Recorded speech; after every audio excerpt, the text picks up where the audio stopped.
Hello student, नमस्कार। आप देख रहे हैं यूट्यूब चैनल विजय दिवाकर। मैं आपको आज बताने जा रहा हूं कक्षा 10वीं का बोर्ड परीक्षा में पिछले सत्र 2020 में जो प्रश्न आया था उस सभी प्रश्नों का पूरा हल मैं आपके सामने विस्तार से समझा रहा हूं इस वीडियो के माध्यम से। आपको एक चीज बताना चाह रहा हूं बच्चों, क्योंकि अगर पिछले साल 2020 और 2019 और 2018 तीनों वर्ष के अगर आप तीनों सेट की अगर तैयारी अच्छे से कर लेते हैं तो मैं समझता हूं कि आपकी कम से कम 80% आने की चांसेस बढ़ जाती है बोर्ड परीक्षा में। तो मेरा यह मानना है कि अगर आप पिछले वर्ष की बोर्ड परीक्षा की जितने भी प्रश्न पत्र हैं वो आप हमारे चैनल के माध्यम से पूरा देखिए, एक एक सवाल को डिटेल में समझाते हुए। सिर्फ हम आपको प्रश्न नहीं बताएंगे, उसका पूरा हल बिल्कुल विस्तार से बिल्कुल आपको समझाएंगे, एक एक चीज डिटेल में, ताकि आपको पिछले साल जो आया था बोर्ड परीक्षा में उस प्रश्न का पूरा उत्तर समझ में आ जाए और उसी में से प्रश्न जो है अगर रिपीट हो जाते हैं उसी के लेवल के अगर प्रश्न आएंगे, क्योंकि पक्का है हर साल पिछले साल की जो बोर्ड परीक्षा में आया था उसके अनुमानतः लगभग उसी पैटर्न में लगभग उसी से मिलता जुलता हर साल क्वेश्चन पूछा जाता है।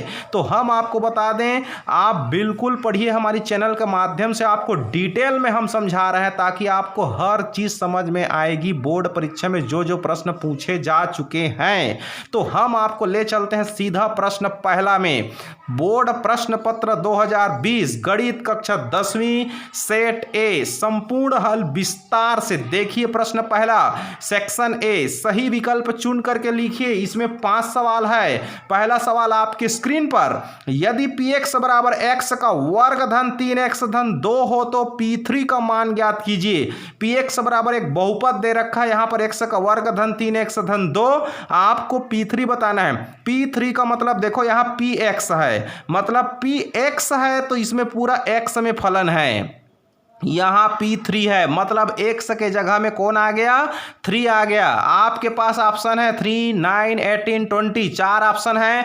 चलिए हम बताते हैं आपको कौन सा ऑप्शन सही है, बिल्कुल समझाते हुए। सिर्फ हम ऑप्शन को टिक नहीं लगाने वाले, आपको समझा करके ही छोड़ेंगे। आपके अंदर जो गणित का डर है वो बिल्कुल हम निकाल देंगे। हम आपको ऐसा पढ़ाएंगे, छत्तीसगढ़ में पहली बार आपको ऐसा चैनल मिला होगा जो हर चीज को डिटेल में समझाता होगा। चलिए हम बात करते हैं आगे, P3 का मान कैसे निकलेगा। यहां पर फिलहाल दे रखा है px बराबर x का वर्ग धन 3x धन 2 है। आपको चाहिए P3 का मान, मतलब x के जगह 3, इस x के जगह 3 करिए, वर्ग को ऊपर में लगाइए, 3 के जगह 3, फिर x के जगह 3 और उसके बाद धन 2। इसको हल कर दीजिए। जब इसको हल करेंगे आप तो 3 का वर्ग हो जाएगा 9 और 3 तिया होती है 9 और धन का 2, इसको जोड़ दीजिए आप। 9 और 9 18, 18 और 2 हो जाएगा आपका 20। अब आप देखिए ऑप्शन नंबर डी को, यहां पर है सीधा 20, तो हमारा आंसर आ गया, यही इसका उत्तर है। ये बिल्कुल राइट आंसर है, 20वां नंबर ही इसका आंसर आएगा। तो इस तरह से आपको बनाना है बच्चों। ये सवाल बिल्कुल प्रश्न पहला का खंड अ का पहला सवाल ही था। चलिए अब दूसरा प्रश्न आपके सामने तुरंत आपकी स्क्रीन पर। प्रश्न दूसरा, वर्ग समीकरण x का वर्ग ऋण का 2x धन 1 बराबर 0 के विविक्त कर का मान होगा। विविक्त कर का मान होगा, पहला ऑप्शन 0, दूसरा ऑप्शन बी, तीसरा ऑप्शन 2 है, चौथा ऑप्शन है आपका डी बराबर -2। चलिए हम बताते हैं, यहां पर आपके स्क्रीन में देखते रहिए ध्यान से। विविक्त कर निकालना है इसका, यहां पर कुछ नहीं, मतलब 1 है प्यारे बच्चों। तो ये x वर्ग के सामने वाले गुणांक को a बोला जाता है, a का मान 1। फिर x के गुणांक को यहां पर b कहेंगे, b का मान -2, और ये लास्ट वाला जो टर्म होता है वो c कहलाता है। अब विविक्त कर का सूत्र होता है d बराबर b का वर्ग माइनस का 4ac। इसमें मान भर दीजिए, b के जगह में आप रख दीजिए -2 का वर्ग, फिर -4 के जगह 4 और a के जगह में 1 और सी का मान कितना हो गया, सी का मान भी 1 है। इसको हल कर दीजिए। ऋण 2 का वर्ग होगा 4 और उसके बाद माइनस 4 एकम 4, 4 एकम 4, 4 में 4 अब घटेगा तो इसका आंसर आएगा 0। तो 0 कौन से ऑप्शन में है, देखिए पहला ऑप्शन ए में 0 लग रहा है तो ए को लॉक कर दिया जाए, ए पर ताला लगा दीजिए। बिल्कुल ऑप्शन ए सत्य है, 0 है, यही आंसर है, यही उत्तर आपको एग्जाम में लिख करके आना है, ये सत्य है बिल्कुल। तो इस तरह से चलिए प्रश्न तीसरा की ओर आगे बढ़ते हैं। चलिए प्रश्न तीसरा में आप पहुंच गए हम। प्रश्न तीसरा है आपके सामने, बिंदु 3 - 5 किस चतुर्थांश में होगी। यह ग्राफ से संबंधित सवाल है। बिंदु 3 - 5 क्या पहला चतुर्थांश में है, क्या द्वितीय में है, क्या तृतीय में है, क्या चतुर्थ चतुर्थांश में है। चलो हम बताते हैं चतुर्थांश क्या होती है, कैसे निकालेंगे। ग्राफ पेपर को हमने यहां पर डिवाइड कर दिया। ये जो बिल्कुल मैंने रेखा बनाया है सीधा, इसको कहते हैं एक्स अक्ष। यहां से पूरा ये एक्स अक्ष है और ये है वाई अक्ष।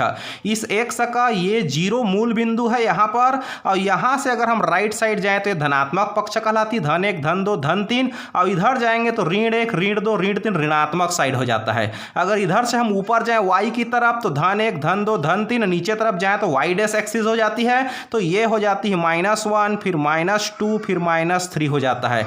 तो यहां पर आप देखिए ये वाला जो हिस्सा है, ये x और y के बीच के ये जो पूरा जमीन है, ये पूरा जमीन कहलाता है प्रथम चतुर्थांश। इसमें x धनात्मक है और y भी धनात्मक है, तो यहां पर जो धन धन आएगा, अगर 2 अक्षरों में धन धन रहेगा तो वो प्रथम चतुर्थांश में आएगा। जैसे धन 2 धन 5 धन 3 धन 7 धनात्मक संख्या प्रथम चतुर्थांश में आएगा। यहां पर बात करते हैं तो x का मान यहां ऋण ऋण में है और y का मान धन धन में है, तो ऋण और धन पहले x का लिखा जाता है बाद में y का, तो यह ऋण धन वाला है। अगर पहले संख्या में ऋण रहेगा दूसरे में धन रहेगा, जैसे यहां ऋण 2 ऋण 6, अब ये धन रहेगा, ऐसा एक में ऋण एक में धन रहेगा, तो शुरू वाले में ऋण और बाद वाले में धन, तो ये द्वितीय चतुर्थांश में आएगा। ये पूरा जमीन द्वितीय चतुर्थांश का हो गया। ये है आपका तृतीय चतुर्थांश, इसमें x भी ऋणात्मक है y भी ऋणात्मक है। अगर दोनों नंबर में ऋण ऋण रहेगा, ऋण 4 ऋण 3 ऐसा अगर कोई नंबर रहेगा तो ये आएगा आपका तृतीय चतुर्थांश में। मैं आपको इतना विस्तार से समझा रहा हूं कि इससे रिलेटेड अगर सवाल बदल देता है इस साल तो भी आप बना लेंगे, इतना आपको समझा रहा हूं। यहां पर अगर मैं चतुर्थ चतुर्थांश की बात करूं तो ये है चतुर्थ चतुर्थांश, ये वाला जो जमीन है, क्योंकि इसमें x का मान देखा जाए तो धनात्मक है और y का मान देखा जाए तो ऋणात्मक है। धन ऋण, जैसे धन 4 ऋण 2 इस तरह से रहेगा, धन 3 रहेगा ऋण 5 रहेगा, माने शुरू वाले में धन रहेगा बाद वाले में क्या रहेगा, ऋण रहेगा। तो आप समझ जाना कि ये चतुर्थ चतुर्थांश में है, ये फोर्थ कोऑर्डिनेट में है, चतुर्थ में है। तो हमारा सवाल को ध्यान दीजिए, 3 के आगे कुछ नहीं का मतलब धन है, और यहां ऋण धन ऋण इसी से मैच करता है। धन ऋण चतुर्थ चतुर्थांश में आ रही है क्योंकि x का मान धनात्मक y का मान ऋणात्मक, अर्थात ये वाला जो है चतुर्थ चतुर्थांश में आएगी। तो ऑप्शन नंबर डी को लॉक कर दिया जाए। बिल्कुल सही जवाब चतुर्थ चतुर्थांश ही, यही उत्तर है, यही ऑप्शन ही हमारा डी ऑप्शन ही सत्य है। तो इस तरह से आप तीसरा सवाल देख लिए। अब चलिए चौथा की ओर बढ़ते हैं। प्रश्न चौथा ध्यान से देखिए, cos 30 डिग्री गुणित sec 30 डिग्री का मान होगा। पहला ऑप्शन 1, दूसरा ऑप्शन बी है, आपको उसमें 2 लिखा है, तीसरा ऑप्शन सी में 3 लिखा है, चौथा ऑप्शन डी में वर्गमूल 3 लिखा है। चलिए मैं इसको हल करके बताता हूं। यहां पर cos 30 डिग्री गुणित sec 30 डिग्री, इसको 2 तरीके से मैं हल करूंगा। यहां पर पहला तरीका है cos 30 का मान भर दीजिए। cos 30 का मान आप लोग सूत्र याद किए होंगे, मैं बता दूंगा किसी दिन सूत्र निकालने का तरीका, बिल्कुल वीडियो में आप लगातार बने रहिए। cos 30 का मान होता है वर्गमूल 3/2। मैं आपको ऐसा ट्रिक बताऊंगा कि बिल्कुल जीवन भर ये फार्मूला नहीं भूलेंगे, रट्टा मारने की जरूरत नहीं है, मेरे पास ऐसा ट्रिक है, मैं बताऊंगा आपको किसी दिन वीडियो में, बिल्कुल आपके लिए डालूंगा।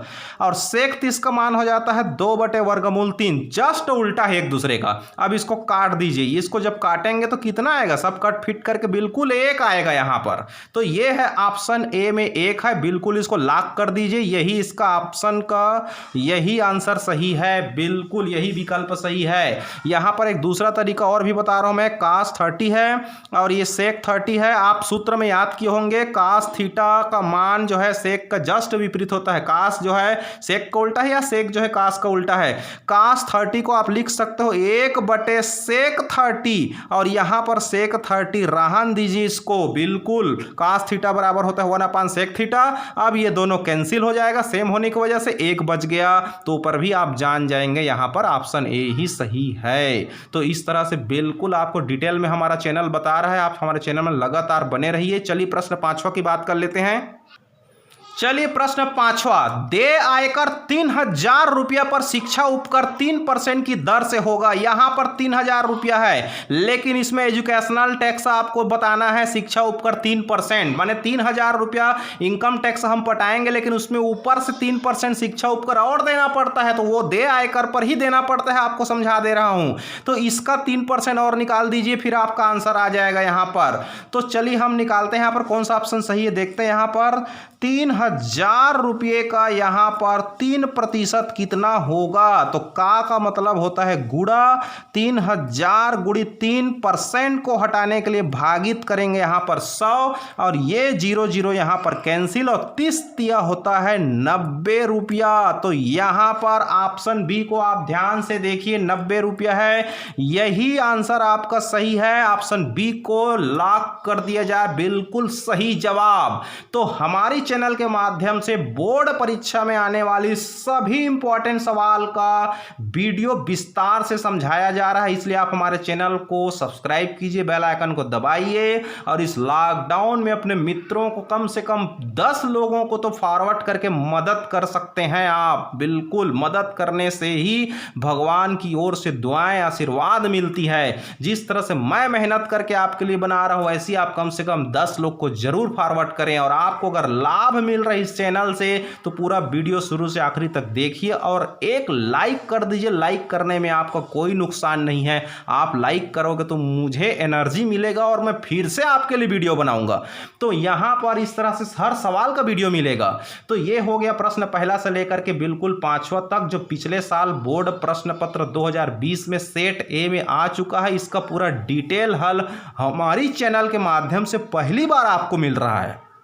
छत्तीसगढ़ में पूरे पहली बार हमारी चैनल के माध्यम से ही पूरा असाइनमेंट आपको मिलेगा, हर माह का असाइनमेंट मिलेगा और पूरे हर बोर्ड एग्जाम में जो जो प्रश्न आ चुका है अभी तक उनका पूरा सॉल्यूशन आपको मिलेगा। तो इसलिए आप हमारे चैनल पर लगातार बने रहिए। Thank you so much.